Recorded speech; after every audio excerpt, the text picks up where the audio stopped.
चलें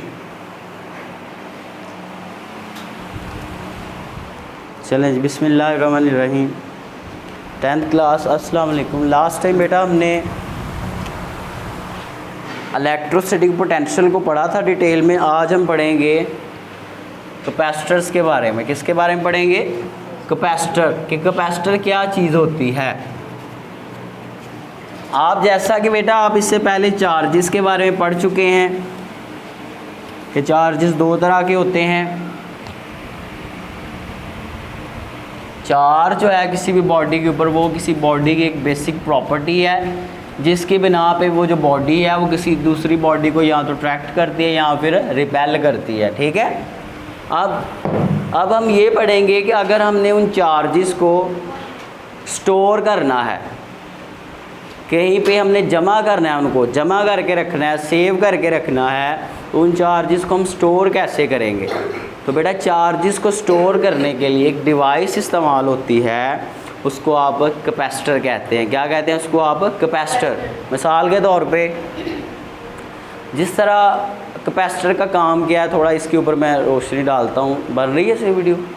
अब जिस तरह बेटा आप मोटरसाइकिल को चलाते हैं तो पहले आप किक उसकी मारते हैं ना, किक एक दफ़ा उसको स्टार्ट करने के लिए।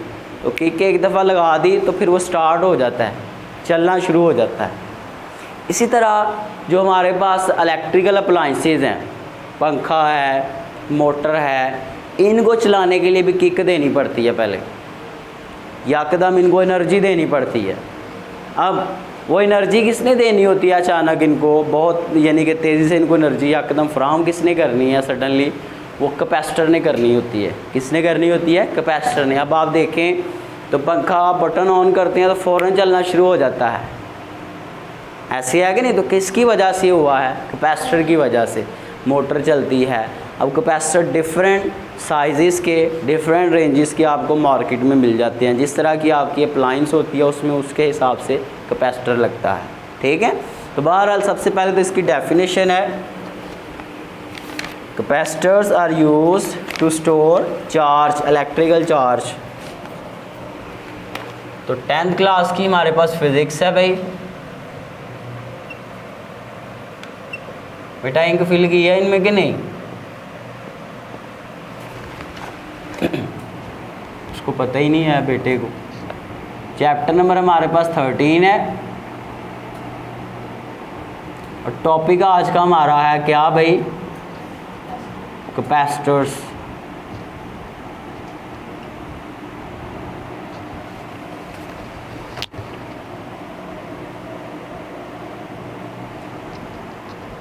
देखते हैं भाई। सबसे पहले तो इसकी डेफिनेशन है कि डेफिनेशन ये है, it is a device.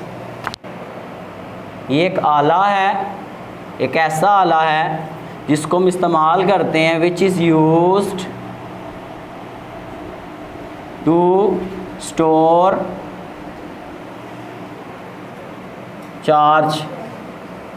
Charge को स्टोर करने के लिए कैपेसिटर को इस्तेमाल किया जाता है। ठीक है जी। अब उसके बाद ये बनता किस तरह है? इसमें दो मेटल की प्लेट्स होती हैं, पैरेलल प्लेट्स उनको आप कहेंगे। इसी मेटल की बनी हुई एक प्लेट है ये, और उसके सामने एक और प्लेट रखनी है, वो उसको भी आप पैरेलल प्लेट कहेंगे। तो दो मेटल की बनी हुई दो आप क्या लेंगे? पैरेलल प्लेट्स लेंगे, और इन प्लेट्स के बीच में एक ऐसी चीज़ रखी जाती है जिसमें से आपके चार्जेस पास ना कर सके, गुजर ना सके। अब वो हवा भी हो सकती है, वो कोई पेपर भी हो सकता है, वो कोई इंसुलेटर कोई भी हो सकता है। ठीक है। तो इसके बीच में हम खाली जगह भी रखते हैं सम टाइम। आप ज़रा देखिए, जब आप पंखों से कैपेसिटर निकालते हैं उसमें से एक पट्टी सी निकलती है जो आप माथे पे बांध के दौड़ते फिर रहे होते हैं इधर उधर। ठीक है। तो वो एक्चुअली वहाँ पे डाई इलेक्ट्रिक का काम कर रही होती है। तो बहरहाल ये बीच में जो खाली चीज़ जगह होती है या फिर कोई इंसुलेटर रखा जाता है, इसको बेटा आप कहते हैं डाई इलेक्ट्रिक। क्या कहते हैं? Dielectric. समझ आ गई है। बाद में बेटा तो ये इस तरह से बन गया कैपेसिटर।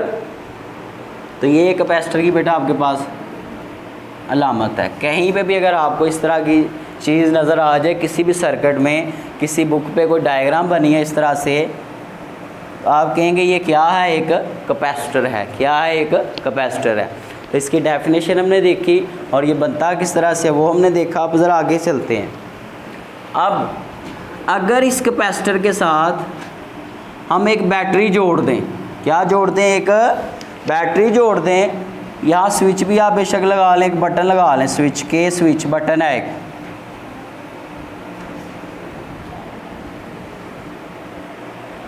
ये बैटरी की पॉजिटिव प्लेट है। दो तारें होती हैं ना बैटरी, एक जमा वाली तार, एक मनफी वाली तार, जिसे पंजाबी में कहते हैं गर्म तार तो ठंडी तार, ऐसी है ना। तो बेटा एक पॉजिटिव प्लेट होती है बैटरी की, जिसको आप फिज़िक्स में पीछे आपने कहा था हाई पोटेंशियल, और एक माइनस होती है, नेगेटिव टर्मिनल होता है बैटरी का, जिसको आप लो पोटेंशियल कहते हैं। तो ये बैटरी की सिंबल है। समझ आ गई है। तो ये बड़ी साइड ये ज़ाहिर करती है कि हाई पोटेंशियल है और ये लो पोटेंशियल है, ये तो आपको पता ही है। अब जब आपने कैपेसिटर के साथ एक बैटरी जोड़ देनी है तो बैटरी का जो पोटेंशियल है उसको आप किससे ज़ाहिर करेंगे, V के साथ। पीछे मैंने बताया था पोटेंशियल को आप किससे ज़ाहिर करते हैं, V। ठीक है। अब तो एक्चुअली हमने करना क्या है, अब जब आप इसको जोड़ देंगे यहाँ से, तो इस प्लेट के ऊपर जो पॉजिटिव चार्जेस थे यहाँ पे, ये मेटल है ना कोई, तो मेटल के ऊपर चार्जेस होते हैं, वो चार्जेस यहाँ से मूव करेंगे जैसे आपने इस तरह से किया था।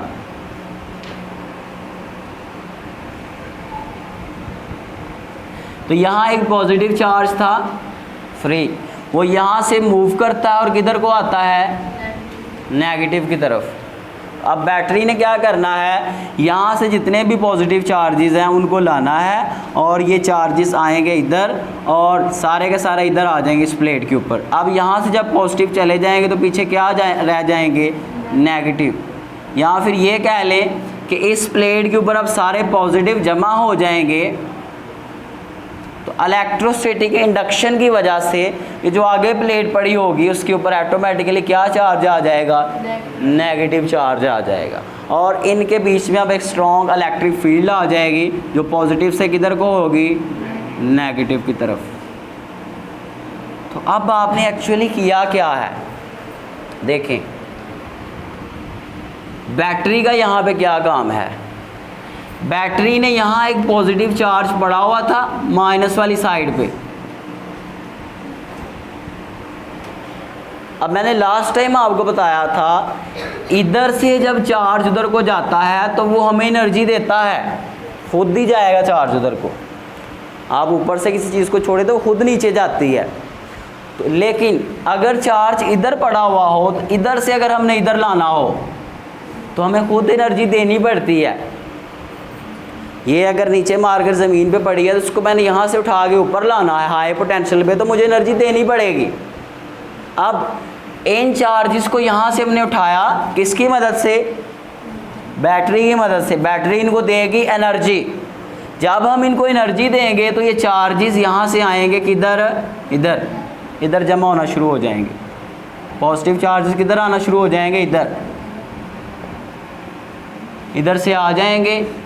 तो फिर उसके बाद ऑटोमेटिकली इधर जमा हो जाएगा, तो यहाँ पे क्या इंड्यूस हो जाएगा, नेगेटिव। क्या इंड्यूस हो जाएगा, नेगेटिव। ठीक है। अब तो यहाँ से बैटरी ने चार्जेस को उठाया है और यहाँ से ले आई है बैटरी उनको इधर। अब इसका मतलब है कि सारे चार्जेस को आपने, मैं एग्जांपल के तौर पे, सारे के सारे आपने मैसेज को नीचे से उठाया ज़मीन से और बुलंदी पे ले आए। अब यहाँ पे मैंने 5-6 अगर पत्थर उठाए हुए हैं ऊपर। अब अगर यहाँ फ्री पड़े हुए हैं, अगर इन्हें मैं छोड़ूंगा तो ये वर्क कर सकते हैं, नीचे जाएंगे ना, ये यहाँ से नीचे जाएंगे सारे। अब जैसे इन चार्जेस को फ्री छोड़ा जाता है तो फिर ये वापस इधर को आते हैं और क्या करते हैं, वर्क करते हैं।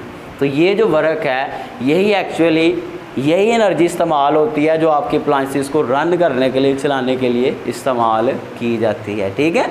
तो बेटा मैंने क्या बताया है कि आपने चार्जेस को स्टोर करना होता है तो आप बैटरी लगाते हैं, बैटरी की मदद से चार्जेस को एनर्जी सप्लाई की जाती है और वो यहाँ से मूव करके पॉजिटिव प्लेट के ऊपर यानी कि इस प्लेट के ऊपर सारे के सारे जमा हो जाते हैं जो पॉजिटिव टर्मिनल वाली प्लेट होती है, और दूसरी साइड पे क्या इंड्यूस हो जाता है, नेगेटिव चार्ज। ठीक है, अब दूसरी बात बेटा ये कि यहाँ पे कितना चार्ज स्टोर होगा, कम होगा ज़्यादा होगा, वो इस बात पे डिपेंड करता है कि आपने बैटरी किस साइज़ की लगाई है, कितने वोल्टेज की लगाई है। अगर तो बैटरी की वोल्टेज कम होगी, बैटरी कम एनर्जी देगी तो यहाँ से चार्जेस कम जाएंगे। अगर बैटरी बड़ी होगी, ज़्यादा एनर्जी देगी तो यहाँ से फिर ज़्यादा जो चार्जेस हैं घूम के वो इधर को आएंगे। ठीक है, और जितने ज़्यादा चार्जेस होंगे अब उतने ज़्यादा वो स्टोर होंगे। अब ज़रा बेटा मैं एक रिलेशन लिखने लगा हूँ कि आपके जो चार्ज यहाँ पे स्टोर होने हैं वो डायरेक्टली प्रोपोर्शनल है किसके, आपकी बैटरी के पोटेंशियल के। किसके, बैटरी के पोटेंशियल के। जितना आप ज़्यादा पोटेंशियल देंगे यहाँ पे बैटरी का, जितनी बड़ी बैटरी होगी उतने चार्जेस ज़्यादा आएंगे, ज़्यादा स्टोर होंगे। समझ आई इस बात की। जितना कम पोटेंशियल देंगे उतने चार्जेस भी कम स्टोर होंगे। दूसरी बात बेटा ये कि ये कांस्टेंट यहाँ से लगाऊंगा मैं इसको ख़त्म करने के लिए, Q is equal to C V. यहाँ पे कांस्टेंट लगाया है, इसको मैंने C नाम दिया है। क्या नाम दिया है, C। तो इसको रिमूव किया और कांस्टेंट C लगा दिया। अब बेटा ये जो कांस्टेंट C है इसको फिज़िक्स की टर्म में, यहाँ कैपेसिटर्स वाले टॉपिक में इसको कहते हैं, एक तो कांस्टेंट तो इसको कहते हैं, दूसरा इसका नाम है कैपेसिटेंस। क्या नाम है, कैपेसिटेंस। ये क्या है, कभी सुना है पहले ये लफ्ज़? नहीं सुना तो सुन ले भाई। अभी थोड़ी देर पहले तो मैंने आपको बताया कि इसको कैपेसिटेंस कहते हैं। अब कैपेसिटेंस क्या है बेटा जी? Capacitance is the ability of a capacitor to store charge। अब किसी भी कैपेसिटर ने अपने प्लेट्स के ऊपर कितना चार्ज स्टोर करना है वो हमें बताएगी उसकी कैपेसिटेंस। कैपेसिटेंस का मतलब होता है सलाहियत, एबिलिटी। अब अगर तो कोई कैपेसिटर अपनी प्लेट्स के ऊपर ज़्यादा चार्ज स्टोर कर सकता है, यानी कि उसकी प्लेट्स बड़ी हैं, उसके अंदर इतनी ज़्यादा एबिलिटी है, वो अपने अंदर ज़्यादा चार्ज को स्टोर कर सकता है, तो हम ये कहेंगे उसकी कैपेसिटेंस ज़्यादा है। इंग्लिश में आप आमतौर पर कहते हैं यार तुम में तो कोई कैपेसिटी ही नहीं है, तुम में तो कैपेसिटेंस ही नहीं है, तुम में सलाहियत ही नहीं है, ऐसे आगे नहीं। तो यहाँ पे भी ये मतलब है कि किसी कैपेसिटर ने कितना चार्ज अपनी प्लेट्स के ऊपर स्टोर करना है वो हमें उसकी कैपेसिटेंस बताती है। अगर तो कैपेसिटेंस कैपेसिटर की ज़्यादा है तो वो ज़्यादा चार्ज स्टोर कर सकता है, अगर कैपेसिटेंस कम है तो वो चार्ज कम स्टोर कर सकता है। अब आप देखें तो पंखों में इतने इतने कैपेसिटर लगे होते हैं, उनकी कैपेसिटेंस कम होती है, और मोटरों में मिसाइलों के साथ इतने बड़े बड़े कैपेसिटर होते हैं, उनकी कैपेसिटेंस ज़्यादा होती है। समझ आ गई कि नहीं? तो मैंने लिखा है capacitance is the ability of a capacitor, किसी भी कैपेसिटर की वो सलाहियत, वो खूबी जो किसके लिए इस्तेमाल होती है, चार्ज को स्टोर करने के लिए इस्तेमाल होती है, उसको आप क्या कहते हैं, कैपेसिटेंस कहते हैं। यहाँ तक क्लियर है बेटा? अब दूसरी बात ये बेटा कि कैपेसिटर और कैपेसिटेंस के बारे में जिस साइंटिस्ट ने हमें बताया था उसका नाम फैराड था, माइकल फैराड उसका नाम था। क्या नाम था उसका? माइकल फैराड था, पता नहीं, सिर्फ फैराड उसका नाम मैंने पढ़ा, मुझे माइकल का याद नहीं है कि माइकल उसके साथ था कि नहीं। अब तो फैराड, तो फिर हम क्या करते हैं बेटा कि ये जो कैपेसिटेंस वर्ड आ रहा है कि किसी कैपेसिटर ने कितना चार्ज स्टोर करना है, उसके लिए बेटा हम एक यूनिट इस्तेमाल करेंगे, उसको आप फैराड कहेंगे। The unit of capacitance is farad. क्या है हमारे पास? फैराड है। ठीक है, तो बेटा किसी भी चीज़ का जो यूनिट रखा जाता है उसके साइंटिस्ट के नाम से ही रखा जाता है जिसने उसके ऊपर काम किया होता है, ठीक है। तो कैपेसिटेंस का जो यूनिट है बेटा जी, उसको आम तौर पे हम F से ज़ाहिर करते हैं, फैरेड से। समझ आ गई कि नहीं? इसको आप फैरेड पढ़ेंगे, क्लियर हो गया। अब आप कहेंगे भाई एक कैपेसिटर बड़ा है तो आप कहेंगे उसका कैपेसिटेंस जो है वो 10 फैरेड है। एक छोटा कैपेसिटर आप कहेंगे उसकी कैपेसिटेंस 2 फैरेड है। समझ आई कि नहीं आई? इस तरह टाइम के लिए आप सेकंड मिनट यूज़ करते हैं ना, इस तरह कैपेसिटेंस के लिए क्या यूनिट इस्तेमाल करेंगे? फैरेड। क्या करेंगे भाई? फैरेड, ठीक है। कुछ लोग इसको फराड भी पढ़ लेते हैं, ठीक है, FARAD, तो फैरेड भी पढ़े आप इसको। बहरहाल आगे भाई एक और छोटी सी बेटा डेफिनेशन, इसकी डेफिनेशन ही आज काफ़ी टॉपिक हो जाना आपका, कि अगर किसी कैपेसिटर की जो कैपेसिटेंस है, यहाँ से फार्मूला बनेगा C = Q/V। ये कैपेसिटेंस का फार्मूला, ये फार्मूला भी आपने याद रखना, इसकी डेफिनेशन, फार्मूला और इसकी यूनिट। अब ज़रा देखें भाई, अगर कोई आपसे ये कहता है कि मेरे पास एक कैपेसिटर है, उसकी जो कैपेसिटेंस है वो 1 फैरेड है। कितनी है? 1 फैरेड है।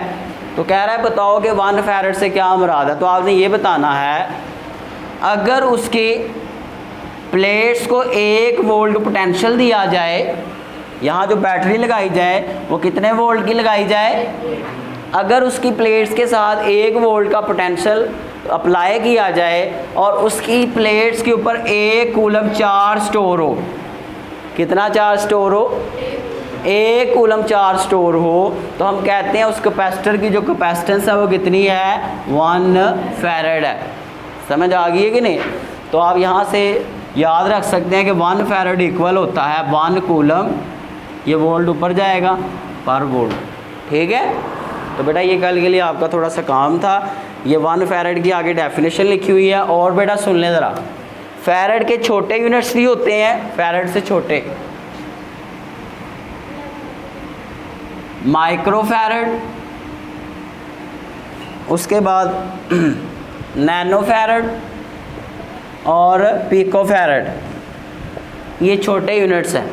जिस तरह घंटे का छोटा, घंटे से छोटा होता है ना मिनट, सेकंड, इस तरह सबसे बड़ा यूनिट फैरेड है कैपेसिटर से, उसके छोटा माइक्रो फैरेड, उससे छोटा नैनो फैरेड, उससे छोटा पिको फैरेड, ठीक है, पिको फैरेड। क्लियर हो गया भाई?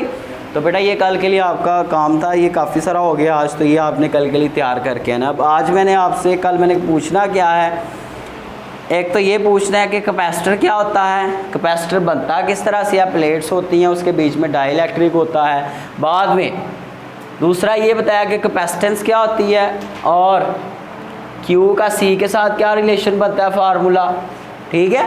उसके बाद फिर मैंने आपको कैपेसिटेंस के बारे में बताया, वो क्या चीज़ होती है, ये आपसे पूछूंगा। समझ आ गई है? तो ये कल के लिए बेटा आपका काम है। यहाँ से शॉर्ट क्वेश्चन बनेंगे 1-2, कैपेसिटर से क्या मुराद है, कैपेसिटेंस से क्या मुराद है, और तीसरे नंबर पे मैंने आपको बताया कि 1 फैरेड से क्या मुराद है, ये भी मैंने आपसे पूछना है। तो कल के लिए डेफिनेशंस आपने अच्छे से करके आनी है। कॉन्सेप्ट आई होप आपको कुछ ना कुछ मिला होगा आज, उसको अच्छे से आप तैयार करें। अपना ख्याल रखें जी। अल्लाह हाफिज़ जी।